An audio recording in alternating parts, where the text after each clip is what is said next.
இந்து கோவிலுக்கு இஸ்லாமியர்கள் கொடுத்த சீர்வரிசை. மதுரை அருகே உள்ள ஒத்தக்கடை ஊராட்சியில் அருள்மிகு ஸ்ரீ மந்தையம்மன் ஸ்ரீ வீர ஆஞ்சநேயர் கோவில் உள்ளது. இக்கோவில் குடமுழுக்கு விழா சமூக நல்லிணக்க சீர்வரிசையுடன் வெகு விமரிசையாக நடைபெற்றது. தேவேந்திரகுல வேளாளர் காந்திநகர் பொதுமக்கள் மற்றும் இளைஞர்கள் சார்பில் விழாவிற்கான திருப்பணிகளை செய்திருந்தனர். முதல் நாளில் விக்னேஸ்வர பூஜை, கணபதி ஹோமம், சுதர்சன ஹோமம், நவக்கிரக ஹோமம், தீபாராதனை நடைபெற்றது. தொடர்ந்து மாலை 2ஆம் கால யாக பூஜை, வாஸ்து சாந்தி, கலாகர்சனம், பூர்ணாகுதி, தீபாராதனை நடைபெற்றது. மேலும் யந்திர ஸ்தாபனம், மருந்து சாற்றுதல் நடைபெற்றது. 12ஆம் தேதி காலை 3ஆம் கால யாக பூஜை, மண்டப சாந்தி, கோபூஜை, பிரவேச பலி, திக்வந்தனம், பூர்ணாகுதி, தீபாராதனை நடைபெற்றது.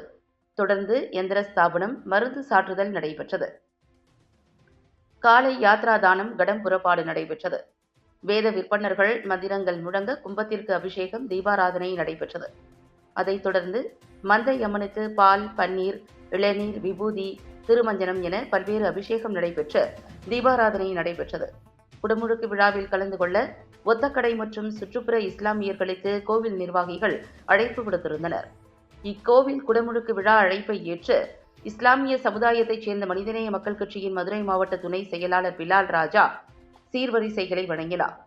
அதனை திமுக ஒத்தக்கடை 12வது வார்டு உறுப்பினரும் கோவில் நிர்வாகியுமான ராஜசேகர் பெற்றுக்கொண்டு மரியாதை செலுத்தினார். நிகழ்வில் அமைச்சர் மூர்த்தி உள்ளிட்ட ஏராளமானோர் பங்கேற்றனர்.